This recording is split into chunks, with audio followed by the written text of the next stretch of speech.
Dirigir na região central de Ribeirão Preto tem sido uma tarefa cada vez mais complicada. Quem precisa passar pelo centro, Boulevard e Jardim América sofre com o trânsito travado por conta das obras. O Durval tem um comércio no cruzamento das ruas São José e Bernardino de Campos há 52 anos. Desde que as obras de restauração da Avenida 9 de Julho começaram, o fluxo de clientes dele e dos vizinhos foi afetado. A previsão é de que o trecho demore 10 semanas para ser liberado. Só que essas interdições têm colocado muitas dificuldades para os motoristas chegarem ao local. E eles acabam desistindo. A gente não foi procurado por ninguém, ninguém informou nada para a gente que ia ter esse rompimento, que ia interditar o trânsito, né? E aqui a rua sobe apenas um quarteirão, todo mundo já é obrigado a fazer o retorno.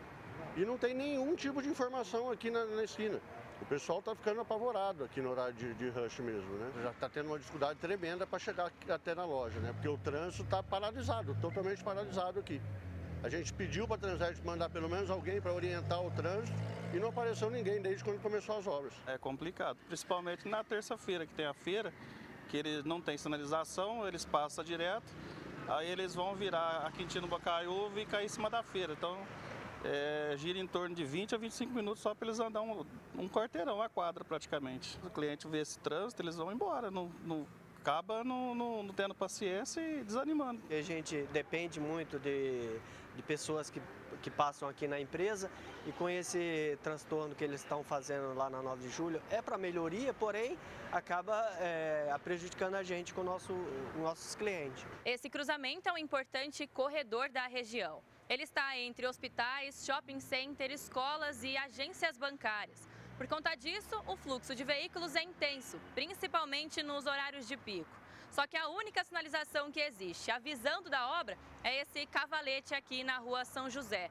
O motorista que vem aqui da Bernardino de Campos precisa fazer a curva para só então descobrir a interdição. O acesso local está na Quintino Bocaiúva, só que a pessoa passando a Bernardino, eles vão cair no mesmo local, porque a próxima rua só vira à direita. Então não tem... Ele vai virar à direita da Quintino e vai cair de novo na Bernardino. Então, se eles colocar acesso local na Bernardino de Campos, facilitaria bastante para o nosso cliente chegar no nosso comércio. Tem risco até de acidente, porque eles perdem a paciência, um volta de ré, outro volta contramão. E assim é o dia todo. Eles temem que a situação piore muito quando o sistema de drenagem começar a ser otimizado. Isso porque as escolas do entorno já vão ter retomado as aulas, o que resulta num trânsito 2 vezes pior. Aí vai vir a sujeira junto e a gente não tem informação nenhuma se vai ser feito junto com a interdição ou se vai ser feito depois ainda, que causaria mais transtorno ainda. Vai começar a prejudicar até o hospital, que é no próximo quarteirão, e as ambulâncias não vão conseguir acesso. Tá com muita sorte ainda da escola, tá de férias, voltando às aulas na escola vai virar um caos total. É uma falta de respeito com o contribuinte total, a gente paga imposto como todo mundo, né? E estamos no centro da cidade. Outros trechos do entorno da Avenida 9 de Julho também foram prejudicados. No Jardim América, por exemplo, bem no cruzamento das ruas Eliseu Guilherme, Altino Arantes e Casemiro de Abreu, o trânsito é caótico. As interdições e mudanças no sentido das ruas acontecem pelas obras do túnel, que liga a avenida à Independência e Vargas. Para o engenheiro civil, tudo isso demonstra que a prefeitura não tem pensado em gestão. Uma obra, quando ela inicia, ela tem que terminar para dar início a outra. Senão, o que vai acontecer com os usuários? Eles não vão conseguir passar pela região. Pensa nos comerciantes da região. Eles estão preparados para uma obra de, por exemplo, 1 ano. Mas quando isso se estende para 2, 3 anos, de repente o fôlego que eles têm é insuficiente e eles podem quebrar. Então isso começa a causar prejuízo. É claro que a gente quer as obras de mobilidade, é claro que a gente quer essas melhorias. Toda a infraestrutura pública, ela é boa, ela vem para agregar. Mas ela só se torna significativa quando é cumprido dentro de um cronograma, dentro de um prazo. Porque se ela estende demais, aquilo que deveria ser o resolvedor do problema acaba sendo o gerador do problema. Ele pontua que esses problemas são intensificados pela ineficiência do transporte público, que poderia desafogar o trânsito, mas não atrai o usuário. A falta de orientação na malha viária é outra falha da administração. As pessoas que passam frequentemente nessa região, elas estão mais ou menos no automático, isso é, já sabe um caminho e ela vai percorrer. de repente ela não se atenta como deveria a toda a sinalização. Colocando um agente nesses pontos específicos, esse agente ele iria facilitar as pessoas perceber que houve uma mudança e evitaria muitos acidentes e muitas distrações. Então, sim, é necessário o poder público ficar atento a qualquer tipo de mudança, pôr um agente lá, e esse agente tem uma função educadora, de estar mostrando para os usuários da via qual é a melhor forma agora de prosseguir e passar pelo local sem causar nenhum tipo de estresse. Alice Carvalho para o Jornal da Clube. A Transerp informou que os locais citados na reportagem estão sinalizados conforme previsto no Código de Trânsito Brasileiro, mas que uma equipe do Departamento de Sinalização vai aos endereços para verificar a necessidade de complementação. Quanto aos agentes de trânsito, disse que continuam em monitoramento ao andamento dos serviços para garantir mais segurança aos condutores e pedestres nesta região. A Secretaria de Obras Públicas explicou que os prazos foram elaborados por profissionais experientes e que a Prefeitura e as construtoras têm todo o interesse em realizar os serviços o quanto antes. Para a gente falar mais sobre esse assunto, no nosso núcleo de jornalismo está o Dr. Ricardo Dosso, advogado. Doutor, seja muito bem-vindo aqui ao Jornal da Clube. Comerciantes reclamam da falta de sinalização adequada para a orientação do trânsito no centro da cidade, ou seja, o poder público precisa de fato agir nesse caso, né, doutor? Ótima tarde.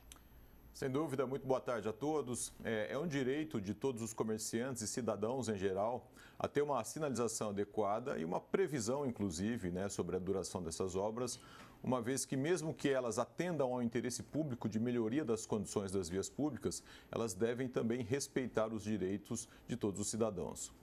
Trabalhar, doutor, a gestão do trânsito deveria ser nesse momento uma prioridade, principalmente nessa área central da cidade, né? Não tem a menor dúvida, um esforço e uma preocupação com a sinalização adequada, a informação de todos aqueles que utilizam essas vias no seu dia a dia, deve ser uma prioridade da administração pública.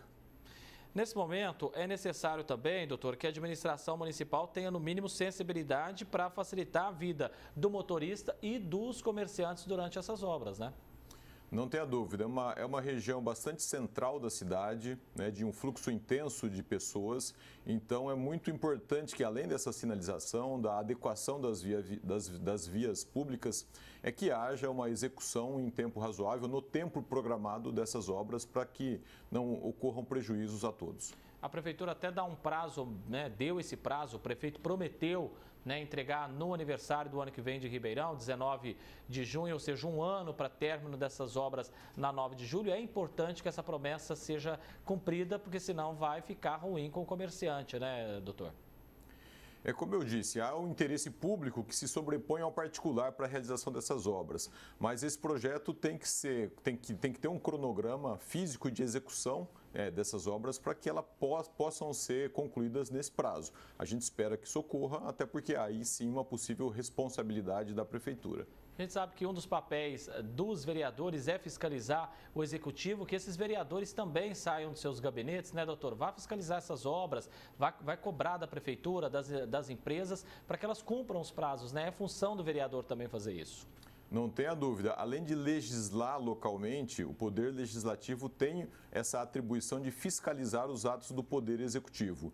E é fundamental que aqui na nossa cidade, que os vereadores estão muito próximos da realidade, do que acontece, que eles estejam atentos e fiscalizando para que as empresas diretamente envolvidas e as autoridades possam executar essas obras de forma mais benéfica e mais eficiente possível. Doutor Dosso, quando a gente pensa, né, na mobilidade, na parte econômica, na fluidez do trânsito, é importante que haja planejamento, né? Porque às vezes a gente percebe que a prefeitura vai fazendo um monte de obras, mas se é planejar certinho, não adianta fazer todas de uma vez, querer correr, né?